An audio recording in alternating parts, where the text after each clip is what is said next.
Class में teacher बच्चे से पूछते हैं तुमने होमवर्क क्यों नहीं किया। वो कहता है सर लाइट नहीं आ रही थी। तो बोलते मोमबत्ती जला लेते हैं। वो कहते सर माचिस नहीं थी। बोले माचिस क्यों नहीं थी। बोले क्योंकि वो पूजा घर में थी। बोले वहाँ से ले आते। बोला सर नहाया नहीं था। बोले नहाए क्यों नहीं थे। बोले पानी नहीं था। बोले पानी क्यों नहीं था। बोले बताया तो था कि लाइट नहीं आ रही थी, मोटर कैसे चलती।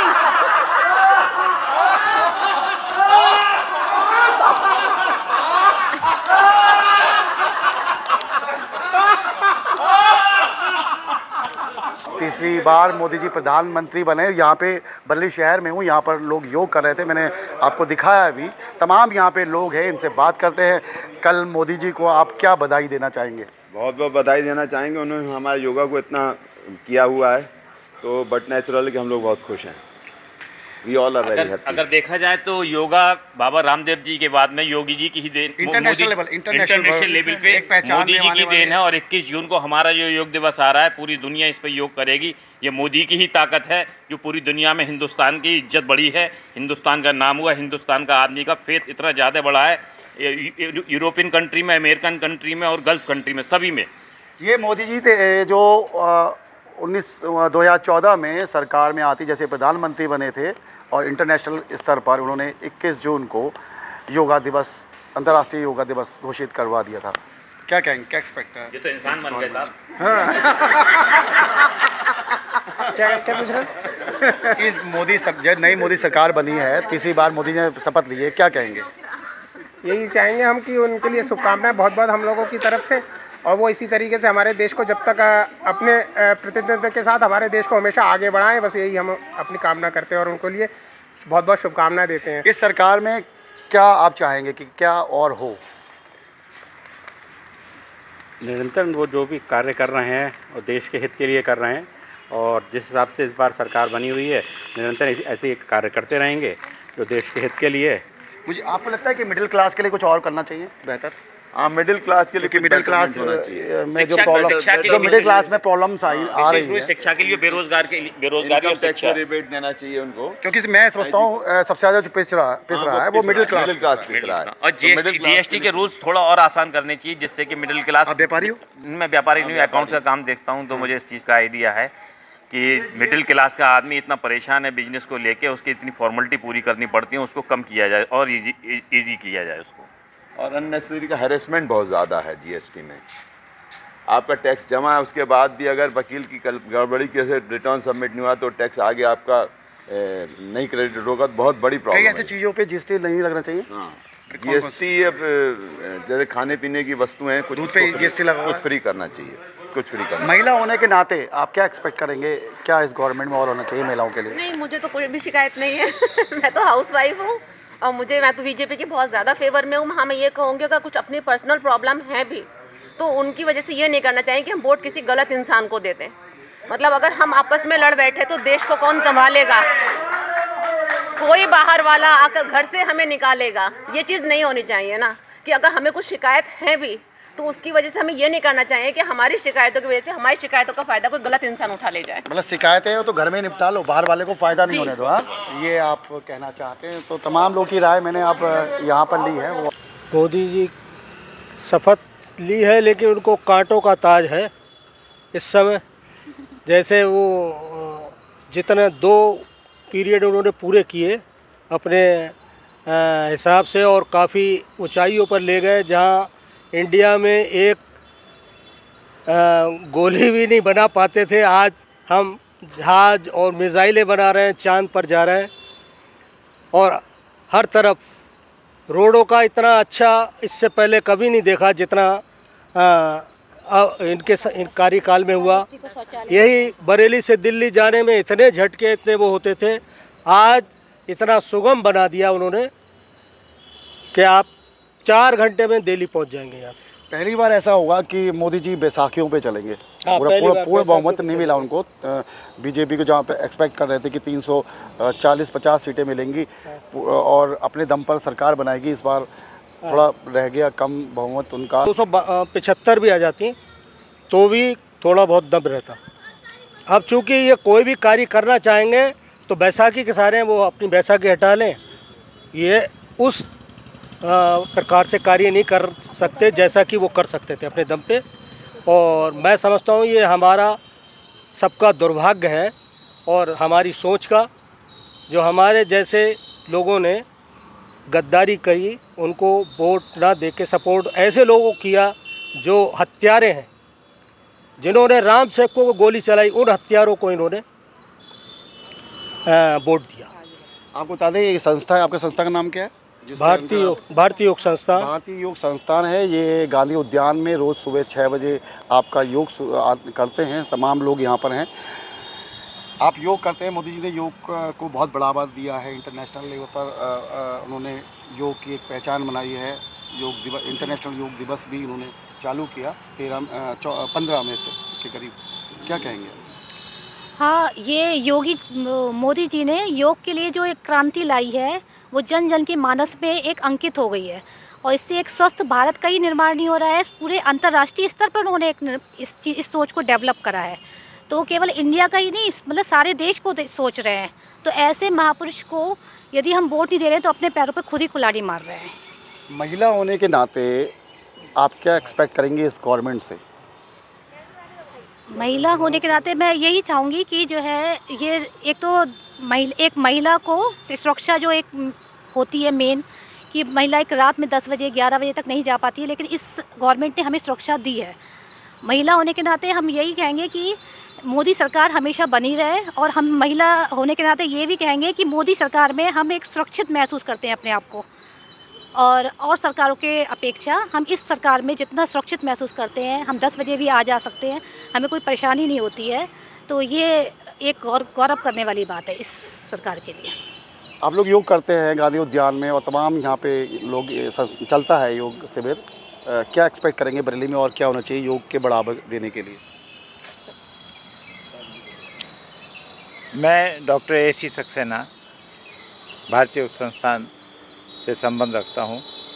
हालांकि हमारे योग में राजनीति का विषय नहीं है, अपितु ये ध्यान रखा जाता है कि सभी लोग स्वस्थ रहें और दीर्घायु हो सभी की।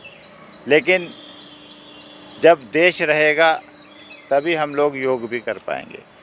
तो योग के ही माध्यम से हमारे आदरणीय मोदी जी ने इस योग को इंटरनेशनल लेवल पे पहुंचाया। अब आने वाली 21 जून को अंतर्राष्ट्रीय योग दिवस मनाया जाएगा। इसलिए हम योगी जी का धन्यवाद देते हैं और चाहते हैं ऐसे ही महापुरुष हमारे देश का संचालन करते रहें, तभी हम सब लोग सुरक्षित हैं। अब यूँ तो आप जो 2 टेन्योर आदरणीय मोदी जी के अभी पास हुए हैं, उसके बाद ये तीसरा उनको एक सौभाग्य प्राप्त हुआ है। लेकिन बहुत कश्मकश के बाद, बहुत खींचातान के बाद इस मुकाम तक मोदी जी पहुँचे हैं। और वास्तव में ये हमारे भारतवासियों की बहुत बड़ी भूल है, चूक है, बहुत बड़ी कमी है कि जो मोदी जी के कार्यकाल को वो नहीं देख पाए कि उन्होंने इस देश को कहाँ से कहाँ पहुँचा दिया। आज मोदी जी ने विश्व का सबसे बड़ा स्टेडियम भारत को दिया।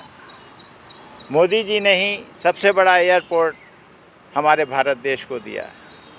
मोदी जी ने ही सबसे ऊंचा और सबसे लंबा पुल कश्मीर में बनाया, ये भारत जी को दिया। क्योंकि ये एक हमारा भारत का गौरव है, भारत को सम्मान उन्होंने दिया है कि विश्व में सबसे बड़ी बड़ी चीज़ें, ऊंची इमारतें सब दी गई हैं। दूसरे जो नारी सम्मान की बात आई है, जो नारी को सम्मान दिया है मोदी जी ने, जो कि इज्जत घर के नाम से, शौचालय का नाम उन्होंने इज्जत घर दिया है। आप सोचिए कि किसी गांव में या कहीं भी जब शादियों के बहू आती थी तो उसको इंस्ट्रक्शन दी जाती थी कि अरे घूंघट जो है लंबा करो, सर ढक के रखो। और इस बात पर किसी ने ध्यान नहीं दिया कि जब शौच के लिए जाती तो खुले में जाती थी वो।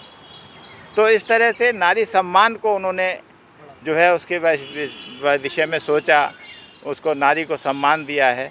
तो ऐसे व्यक्ति को हम लोग, जो भी कुछ हमसे त्रुटि हुई है हमारे भारत की जनता से, वह उनको एजुकेट करने की आवश्यकता है ताकि वो इस बात को समझ पाएँ। हमारे सैन्य को ले लें, पहले जगह जगह सैन्य बल हमारा इतना सशक्त हो गया है कि अब आतंकवादी हमारे अंदर भारत की सीमा में नहीं घुस पाते हैं। पहले ये तक हुआ था, पहले पिछली गवर्नमेंट में कि 5-5 हमारे सैनिकों के सर काट कर ले गए, कोई एक्शन नहीं हुआ। इधर जब बाला मऊ का जो कांड हुआ उसमें मोदी जी ने उनके पाकिस्तान के घर के अंदर घुसकर उससे बदला लिया, सर्जिकल स्ट्राइक जो की गई थी। अब आप ये सोचिए कि पहले के गवर्नमेंट से जब सैनिकों के लिए बुलेट प्रूफ जैकेट की डिमांड की गई तब वह पूरी नहीं हुई। आज मोदी जी ने उनके लिए बुलेट प्रूफ जैकेट दिलाई हैं ताकि वो सुरक्षित रहें। राइफल जैसे विमान मोदी जी ने दिए हैं। आज कोई भी आसपास के पड़ोसी देश कोई आंख उठाने की कोशिश नहीं कर पाता। आपको बता दें कि मोदी जी ने नेहरू जी की बराबरी करी है, तीसरी बार प्रधानमंत्री बन के, क्या कहेंगे? नेहरू जी से अच्छा किया है। नेहरू जी तो पहली बार जीते नहीं थे, सरदार पटेल जीते, उन्हें तो ज़बरदस्ती गांधी जी ने प्राइम मिनिस्टर बना दिया। तो वो तो इस प्रकार से 2 बार ही अपने उससे आए हैं कांग्रेस। ये भाई साहब 85 साल के, योग करते हैं सुबह। कब से योग कर रहे हैं आप? करीब 20 साल हो गए। नाम क्या है आपका? रामदेव गुप्ता। रामदेव, अच्छा, रामदेव बाबा और रामदेव गुप्ता ही की फर्क है। ठीक है, कैसा लग रहा है मोदी जी ने शपथ ली कल तीसरी बार? बहुत बढ़िया, बहुत बढ़िया। मगर इसमें जो है दोगले हिंदुओं ने बहुत दोगलापन दिखाया। अच्छा, हिंदू जाति जो है बहुत दोगली है, इसका मुझे बड़ा गुस्सा है। अयोध्या आराधी और बाकी जो है लोग घरों से निकले नहीं। अच्छा। अब उसमें कुछ प्रशासन की भी गलती रही। प्रशासन गलती ये रही सबसे बड़ी कि लोग जो है वोट डालने गए, उनकी जेब में मोबाइल था, मोबाइल लेकर अंदर जाने नहीं दिया, मोबाइल को रखने की कहीं कोई व्यवस्था नहीं की, तो लोग जो बिना वोट डाले चले गए। नहीं, अब की बार अखिलेश और राहुल गांधी ने जो मुद्दे उठाए, बेरोजगारी को लेके मुद्दे उठाए, अग्निवीर को लेके मुद्दा उठाया, बेरोजगारी को लेके आर्थिक मुद्दे उठाए, आर्थिक विषमता की बात करी कि अग्निवीर योजना जो है बहुत हो गया गरीब और कहते हैं अमीरों में। अग्निवीर योजना जो है सबसे अच्छी योजना थी, विश्व में सबसे अच्छी योजना है। और ये इन सारे चूतियों को पता ही नहीं है अग्निवीर के बारे में। मैंने मिलिट्री में 35 साल नौकरी की है, मैं मिलिट्री के हर एक का बारे में जानता हूँ। अग्निवीर का मतलब ये था कि अग्निवीर जो में रखेंगे तो अगले करीब 25 सालों के बाद सरकारी नौकरी में 100% मिलिट्री के एक सर्विसमैन होंगे, क्योंकि जो अग्निवीर 4 साल बाद निकल आएंगे उनके लिए जो रिजर्वेशन था सरकारी नौकरी में अग्निवीर ही लिए जाएंगे। तो अगले 25 सालों में जितनी सरकारी नौकरियाँ थीं उनमें सब में जो है मिलिट्री के रिटायर्ड लोग होते। अब मिलिट्री का जो आदमी होता है बहुत ही डिसिप्लिन्ड होता है। अब जो गवर्नमेंट बनी है उसमें जो टीडीपी और नीतीश कुमार ने समर्थन दिया है, टीडीपी कह रही है कि अग्निवीर की समीक्षा होनी चाहिए। ये सब जो है ना, संतरे की बाहर से दिखाई देता है एक संतरा है, अब अंदर संतरे की खापें अलग अलग होती हैं। ये आप देखेंगे 3 मिनट नहीं चल पाएंगे, ये सब में बिखराव हो जाएगा पैदा, सब में बिखराव पैदा हो जाएगा। ये जो है जब ऊपर से ओला गिरता है ना तो बाज और कबूतर लेके डाली बैठते हैं। देश के बारे में देखिए, ऐसा है कि वास्तविकता पे जाने की ज़रूरत है पब्लिक को भी। एक वो शासक था जिसने राम मंदिर बनाने के लिए उन पर राम भक्तों पर गोलियां चलवा दी, और एक ये मोदी जी शासक हैं कि जिनका पूर्ण बहुमत होते हुए, सरकार होते हुए, हमारे लाल किले के ऊपर किसी बाहर के व्यक्ति ने आके झंडा फहरा दिया अपना और उसके बाद भी गोली नहीं चलाई। क्या मोदी जी गोली नहीं चलवा सकते थे? यानी कि राम भक्तों के ऊपर गोली चला दी गई एक मंदिर बनाने के उसमें। तो मंदिर तो सुप्रीम कोर्ट के ऑर्डर से बना ना? नहीं, वो गोलियां तो शासक ने चलवाई थी। अयोध्या में जो है गोलियां चलवाई थी। 66 कार सेवक मरवा दिए थे। कार सेवक जो थे बिल्कुल निहत्थे थे, उनके पास कोई हथियार नहीं थे, उनको अरेस्ट कर सकते थे, पानी की बौछार डलवा सकते थे। कितना उन्होंने सहन किया है मोदी जी ने कि लाल किले पर दूसरा झंडा फहराने के बाद भी गोली नहीं चलवाई। तो यहाँ का इतना घटिया है कि अपने देश को बेचने को तैयार है। ये हम समझ रहे थे केजरीवाल सबसे अच्छा होगा, ये इतना नालायक आदमी निकल के आया। दुनिया में इतना नालायक कोई नहीं होगा। खालिस्तानियों के हाथ गिरवी इन्होंने जो हरा तो दिया ना, दिल्ली की पब्लिक ने हरा तो दिया ना। किसे? अरे विधानसभा में फिर वो ही आएगा। अच्छा। विधानसभा में नहीं हारेगा वो। अच्छा। जनता हमारे यहाँ की इतनी बेवकूफ़ है, फिर यही नैरेटिव बनेगा। हिंदुओं को समझने की ज़रूरत है, सुधरने की ज़रूरत है। इन्हें बहुत सहनशीलता से और बहुत समझदारी से काम लेना होगा। देखिए, हिंदू नहीं इस बात को नहीं समझ रहे हैं कि जब ये मुगलों ने यहाँ शासन किया हिंदुस्तान पे, क्या वो अपनी फ़ौज लेकर आए थे? नहीं, यहीं के गद्दारों की फ़ौज पे उन्हें भरोसा था। अंग्रेज़ों ने यहाँ शासन किया 200 वर्ष, क्या अंग्रेज़ अपनी फ़ौज लेकर आए थे? नहीं, उन्हें पूरा भरोसा था कि यहाँ पे जो हिंदू गद्दार हैं वो हमारा साथ देंगे। यहाँ इस वक्त उन हिंदुओं को इस बात को समझने की ज़रूरत है। यदि हम एकत्रित नहीं हुए, हम यहाँ सुरक्षित हैं, अदरवाइज़ ये राष्ट्र हमारे हाथ से निकल जाएगा, इसमें कोई संदेह नहीं। राम की जितनी जगह हैं, आप अयोध्या, चित्रकूट, रामकोट, रामेश्वरम, ये सभी जगह हर गए। हाँ, ये वहाँ की जनता पे ऐसा नैरेटिव इन्होंने सेट करा कि भाई आरक्षण ये 400 मांग रहे हैं, 300 मांग रहे हैं, ये संविधान चेंज कर देंगे, संविधान खतरे में। और वो जनता जो है वो होती है अनपढ़ है, हमारी ज़्यादा जनता आ गई उनके उसमें। जनता मोदी भूल गई 1 लाख रुपए, 1 लाख रुपए पे कॉन्सेंट्रेट कराया जनता ने। और जो ये 8,500 रुपए का ये लालच दिया जा रहा है, उस पे मांग तो रहे 1 लाख रुपए, महिलाएं जा तो रही है मांगने। टाइफिस अब किसी को मिल जाएगा, लेकिन वोट तो उन्हें मिल गए। अब जो है उन्होंने बेवकूफ तो बना दिया। सुप्रीम कोर्ट को चाहिए कि इसके अगेंस्ट भी एक्शन ले। इस तरह के भ्रामक विज्ञापन। चलिए, इस अब बात को खत्म करें, टाइम ज़्यादा हो रहा है। इस गवर्नमेंट से क्या एक्सपेक्ट करेंगे, क्या अब होना चाहिए आगे? सबसे पहले मुफ्त की रेवड़ी जो बांट रहे हैं वो बंद होना चाहिए। ये मुफ्त में राशन दे रहे हैं, मुफ्त रेवड़ी। तो हाँ, इसी बात पर हम बात करें कि जो 140 करोड़ की जनसंख्या है, 80 करोड़ जनसंख्या क्या गरीबी की रेखा से नीचे है जिसके राशन बांटा जा रहा है? नहीं, राशन का जो ले जा रहे हैं वो सब ब्लैक, वो सब ब्लैक में बेच रहे हैं, सब ब्लैक बेच रहे हैं, कुछ नहीं। और वो राशन ही कैसा? मैं लास्ट क्वेश्चन पूछ रहा हूँ, इस गवर्नमेंट से क्या एक्सपेक्ट करते हैं आप, क्या चाहेंगे कि होना चाहिए? ये मुफ्त की वाली चीज़ें जो है सारी बंद होनी चाहिए। और ये थोड़ा मध्यम क्लास के लिए सोचे। इन्होंने, मोदी जी ने जो है, वैसे तो मैं सपोर्टर हूँ, बट मध्यम क्लास को इन्होंने पीस के रख दिया। बड़े ग्रुप को ध्यान रखा है या बिल्कुल छोटे सड़क वाले को? जो टैक्स पेयर है और हम जैसे जो ना नीचे जा सकते ना ऊपर, उनका उन्होंने बिल्कुल ख्याल नहीं। अगर हम ना टैक्स लिमिट बढ़ाई, आज से 5-10 साल पहले बात करें तो आपके मोहल्ले में अगर हम 5 से 10 साल पहले की बात करें तो हर मोहल्ले में एक खबर आती थी कि भैया इनकी सरकारी नौकरी लग गई है। आजकल वो चीज़ नहीं होती। मैं सर की बात से सहमत हूँ कि हाँ, हम लोगों को मिडिल फैमिली वालों के लिए सोचना ज़रूर चाहिए मोदी जी को, कि हर का मतलब ये है कि मिडिल फैमिली वाला हर चीज़ में वो दे, टैक्स भरे, हर चीज़ करे, लेकिन मिडिल फैमिली वालों के लिए कोई सोचता नहीं है। ऐसा क्यों? सबसे ज़्यादा वोट मेरे ख्याल से उन्हीं लोगों के कमाए जो सबसे ज़्यादा राशन उठाते हैं, जिनके घरों में 25 से 30 किलो 40 किलो महीने का राशन जाता है। सबसे ज़्यादा वोट कमी उन्होंने दिए हैं। उन्होंने मतलब सरकार को गिराने में अपनी तरफ से भरपूर योगदान। क्या एक्सपेक्ट करेंगे इस गवर्नमेंट से? कोई नई बात नहीं, इस गवर्नमेंट से ये है कि देखिए, जी हाँ, मुद्दे वगैरह इस गवर्नमेंट से हम एक्सपेक्ट ये करते हैं कि हमारा देश सुरक्षित रहेगा, और जो कुछ भी कमियां आई हैं इसके लिए थोड़ा सा इनको मंथन करना होगा, ताकि भविष्य में भी हम सुरक्षित हाथों में रहे, हमारा देश सुरक्षित हाथों में रहे। इसके लिए मंथन की आवश्यकता है। मेरा भी यही कहना है कि इन्हें आत्ममंथन की ज़रूरत है। यह देखें कि क्या कमी रही है, और हर वर्ग को देखना पड़ेगा।